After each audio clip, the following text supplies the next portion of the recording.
I'd like to take this opportunity, of course, to first and foremost thank Kate for this invitation.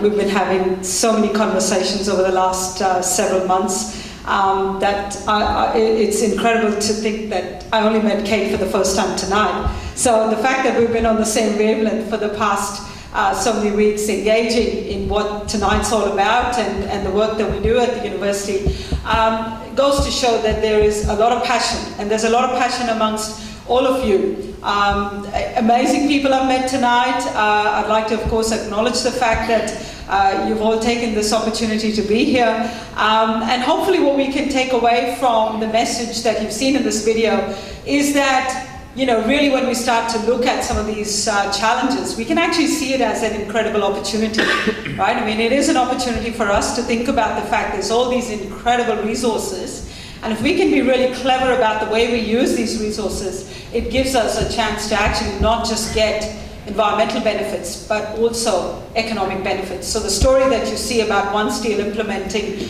the technology of recycling waste plastics and tires, basically now I'm really, really pleased to report that One Steel has recycled more than 1.5 million tires already. So, you know, we're really thrilled about the fact that,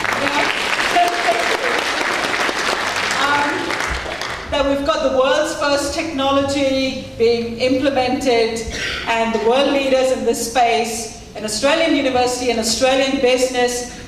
Who says we can't be the first in the world, right? We are the first in the world. And I think that goes to show that there's enormous opportunities when we take science, engineering, smart people working with business communities, we can make magic happen. And I think what you saw in there is really just one example of all the clever things that are going around in our communities, in our universities. But I think the critical element is to use some of the words that Kate's been talking about, which is about the core benefits, which is basically about environmental benefits and economic benefits. And I think that's important for us to recognize that if we are going to be really clever about how we make this change and how we move forward, it is about recognizing the kinds of opportunities we have, because unless and until we can tick both of those boxes, you're not going to have businesses that are going to be sustainable in the long run. So I think it's really important for us to recognize that. But the benefits could go far beyond what we can ever imagine. When we first implemented this technology at One Steel, we would have never imagined.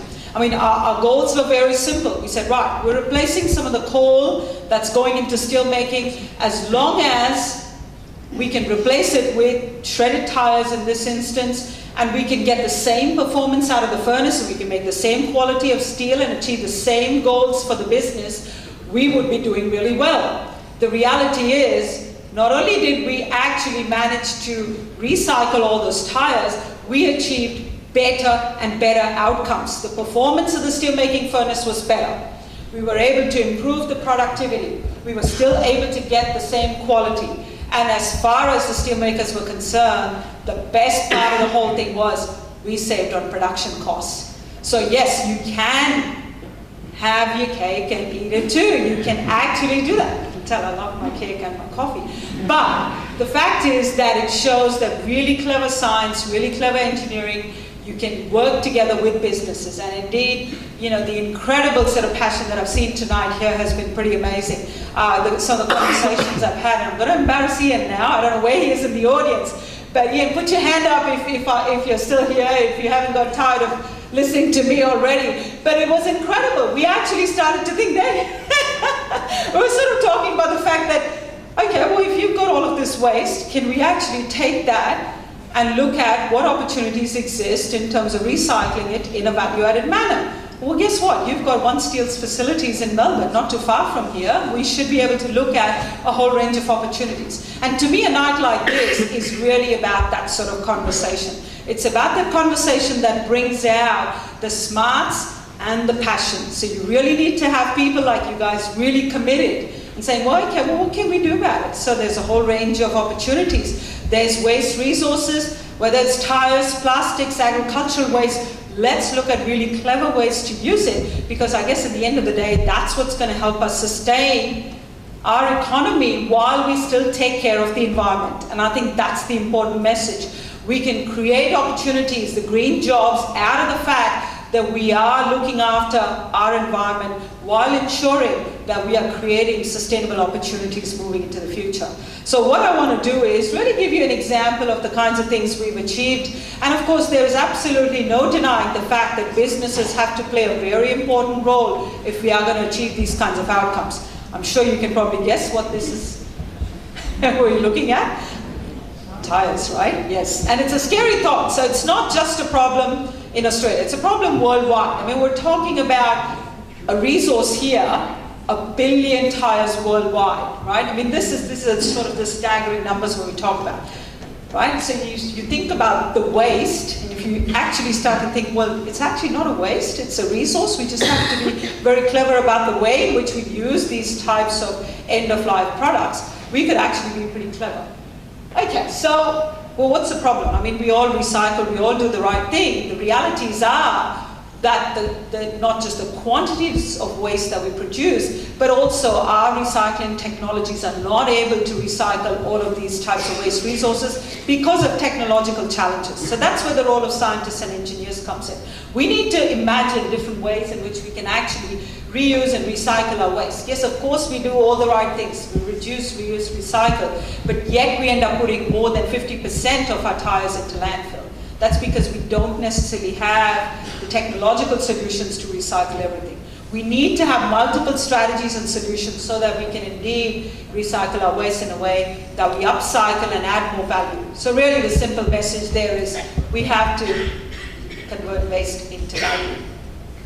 So I suppose at the end of the day, if we are talking about sustainability, and I'm sure you've heard that word used many times, in the context of our industrial base, we need to actually imagine sustainability going hand in hand with innovation.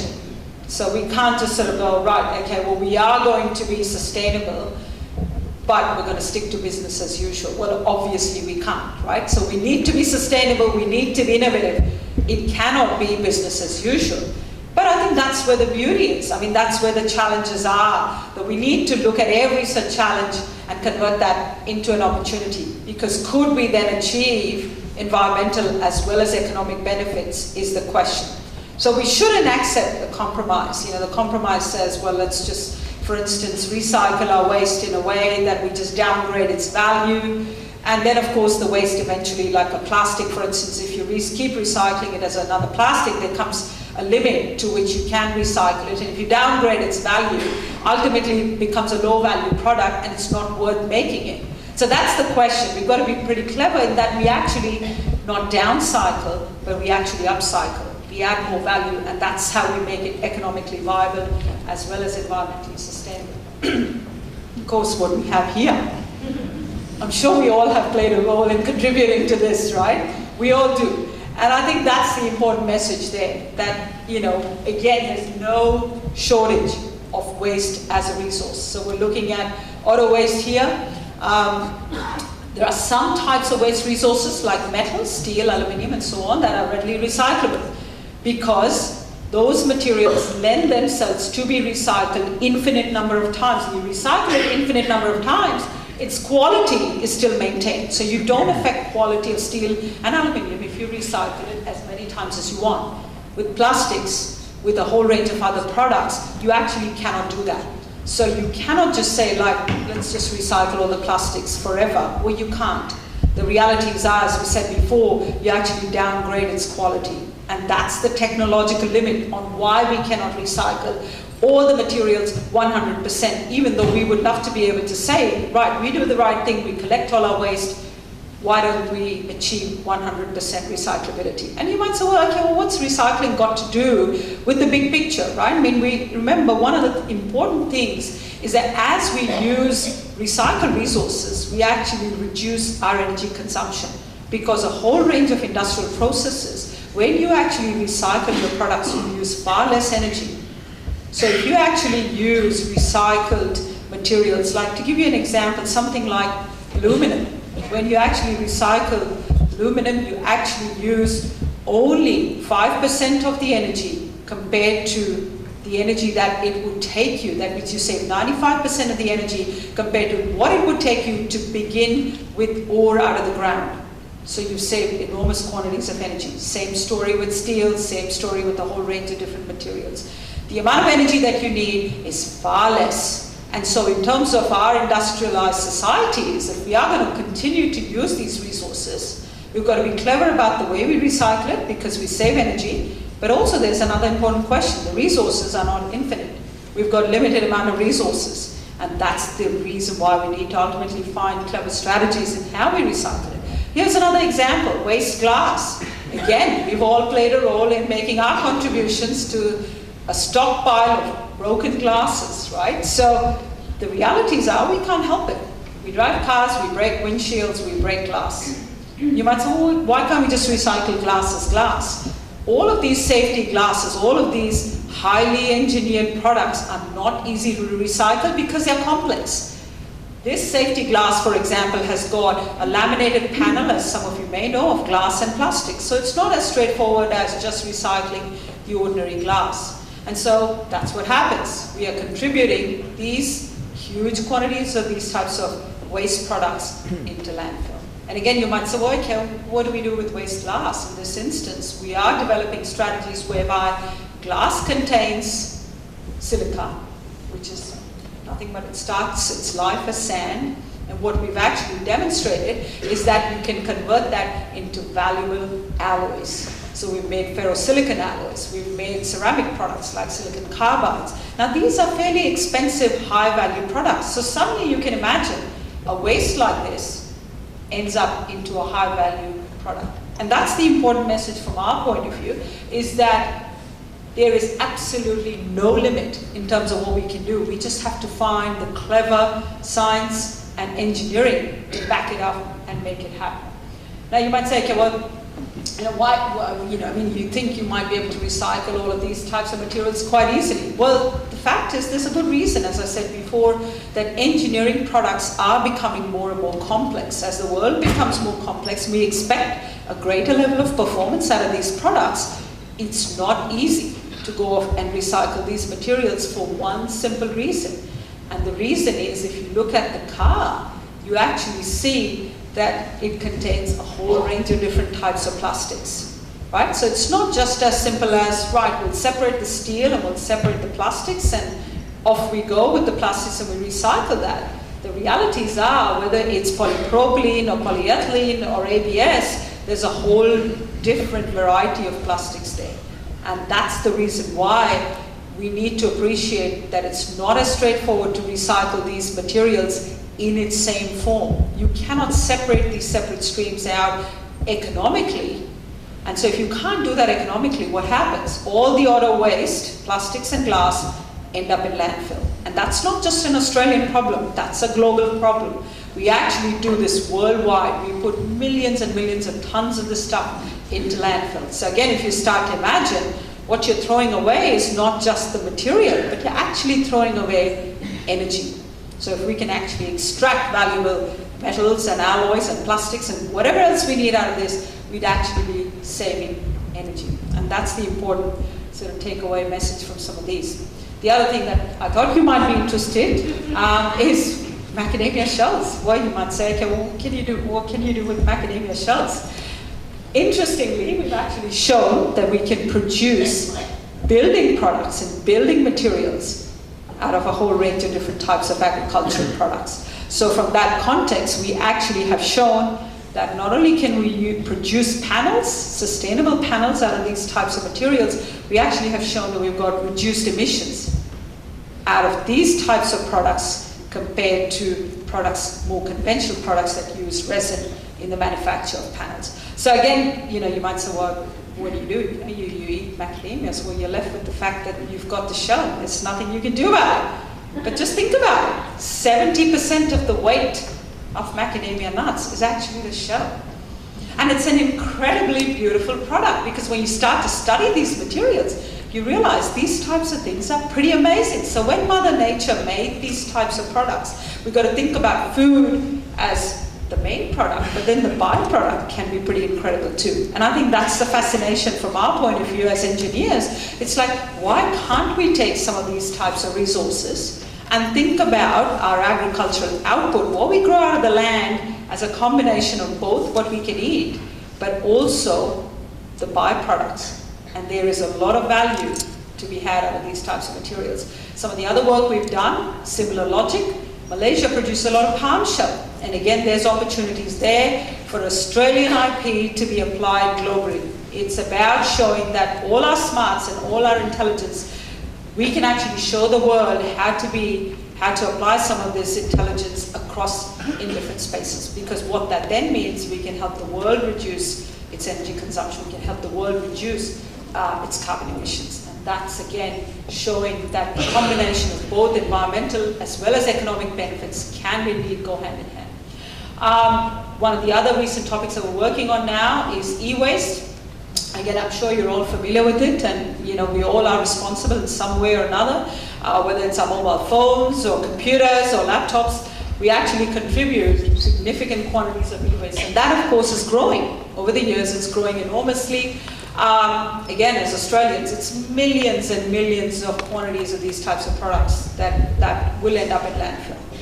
You might say, well, okay, what do we do with it? It's difficult. Why is it difficult? As you can imagine, you've got a combination of plastics, you've got a combination of metal, ceramics, and a whole range of different products. Again, not easy to recycle. So from our point of view, we've said, okay, well, if it's got some amount of metal in it, how do we actually extract that metal? So the question is, what does it have? Well, no-brainer, it's got copper.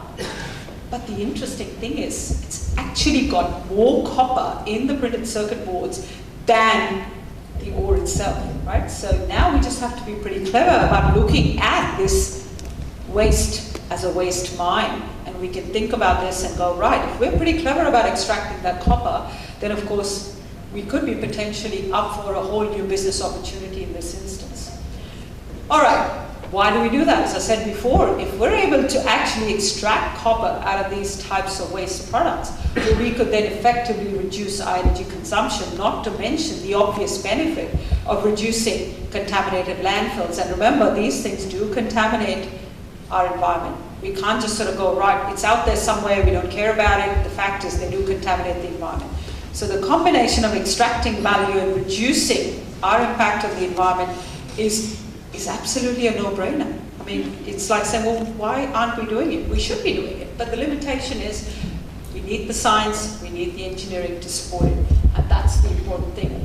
What have we shown at our Smart Center at UNSW? As you can see, on the left-hand side is the electronic waste, the e-waste that we start with. The picture on the right-hand side actually shows you that by going through some of our processes, we've actually extracted, you'll see the reddish, yellowish color metal, that's copper, and the white colored metal in there, that's tin. So you can actually convert those waste printed circuit boards into value-added metal resources. And of course, those are some pretty expensive materials if you look at the prices at which these types of products are being sold. And of course, if we're able to show these types of technologies work, then again, this could be the first worldwide in terms of showing how we can produce these types of products in a safe and environmentally sustainable manner. It's no point shipping off these types of electronic resources out into developing regions and telling them, right, it's your problem, not ours, and then someone's breathing down toxins because of the way they process their waste. It's our responsibility, if we are clever, is to find environmentally sustainable solutions that are also going to be safe and they're going to give us the value-added product at the end of the day.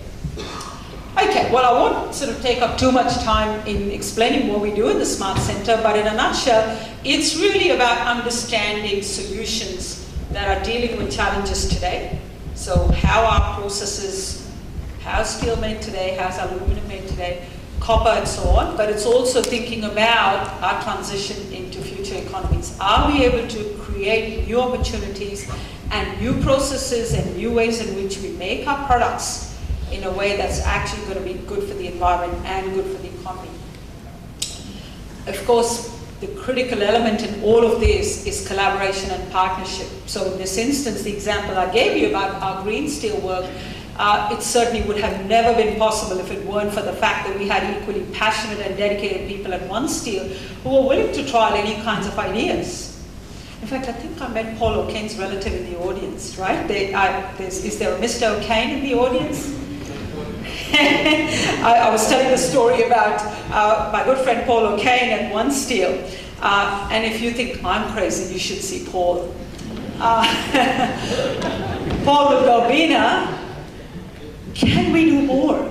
So this is the incredible beauty, and I love the spirit of people we work with, whether it's out at the university or in businesses. It's incredible. It's the passion. When you see how much you can do, you want to do more.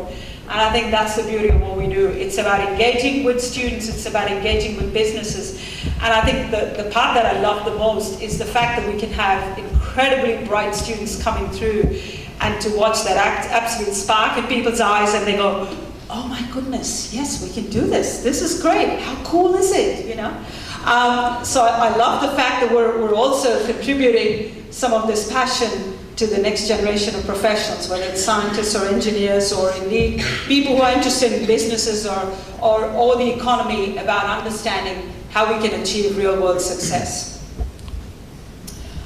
Look, I won't bore you with the stats. The realities are that everybody knows we do end up our recycling rates are relatively low, not just because we don't do the right thing. As I said before, it's a technological limitation on what we can do with current solutions. These are current strategies, and this is the same issue worldwide. There are limitations on how much we can do through our conventional thinking. That means conventional thinking meaning just converting the same product into the same product, that is glass into glass and plastics into plastics. What we are really advocating here is really looking at a whole range of innovative possibilities. So whether it's using waste plastics or tires in the process of making steel, or circuit boards in the process of making copper and tin alloys. Those are some pretty clever and innovative solutions. We've got to find a way to make it happen. Same thing here again with tires. The graph here on the right-hand side shows that more than half of the tires in Australia end up in landfill. So again, it's pretty incredible when you start to look at the resources that we put away into landfill, and we can certainly do so much better.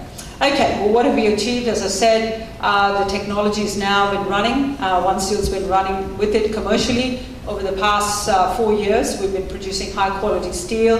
The technology is not only running in Sydney and Melbourne plants of One Steel, but you will be pleased to know, of course, that it's Australian IP that's now being exported to the world. Plants in other parts of the world are also using Australian technology. So our technology on polymer injection and how we inject these types of products and how we actually produce steel is something that the rest of the world is obviously looking at it and is interested in it, because let's face it, everybody in the world has the same issues, a whole range of different types of waste resources, and how do you use it in a value-added manner. So as I said before, I mean, clearly it's a no-brainer, it's a win-win outcome. If we are going to show that out of these new types of strategies and new solutions, we're reducing power consumption, we're reducing the cost of raw materials, if we are achieving all of these outcomes, we're recycling waste at the same time, reducing amount of energy that we are using in manufacturing our products, then it's clearly an environmentally sustainable technology. But the best part of all of this is we've reduced on the price and the cost that it takes. And that's important. You know, we've got to be very clever in the way we show that we can reduce our costs, not by just stopping production, but actually by being very clever in the way we apply some of these new innovative technologies to actually reduce our cost base. Just before I wrap up, I wanted to actually show you some numbers. What's interesting to see when we talk about reduction in energy consumption is at One Steel's plant, both Sydney, that's the table up at the top, Laverton Steel Mill, which is based in the outskirts of Melbourne. You can see that the electrical energy consumption has been reduced quite significantly. Up at the top is the normal coke consumption, and by using rubber and using high-density polyethylene as an example of the kinds of waste that we're recycling, you can actually reduce electrical energy consumption. Now remember, this is per ton of steel produced, so you then have to multiply that by the significant quantities of steel being produced, not just here in Australia, but worldwide. That's just basically a bird's eye view of One Steel's facilities. And I guess I finally wanted to leave you with an interesting thought, which is really, we are talking about 3 Rs. We've always talked about reduce, reuse, and recycle. Are we really looking at potentially a fourth R? The fourth R is really about reform. That means we are transforming our waste materials into completely different products. And what that means is there's absolutely no limits in what we can do. We're only going to be hit with limits if science and engineering tells us there might be some other limitations. But as far as our imagination is concerned, there should be absolutely no limits in how we reform our waste resources into value-added products. And that's then an interesting concept, that after we've done the hierarchy of the 3 R's there, the 4th R is really about saying we really shouldn't put anything into landfill, because we should be able to reform the waste into totally different products that are high-value products. And so perhaps looking at what is possible through an example that I've shown you tonight, what it actually says is that through our innovative thinking, we can be pretty clever, we can ensure that we've got sustainable base for our industries, and we've got a sustainable environment and economy for the future. Thank you so much for having me.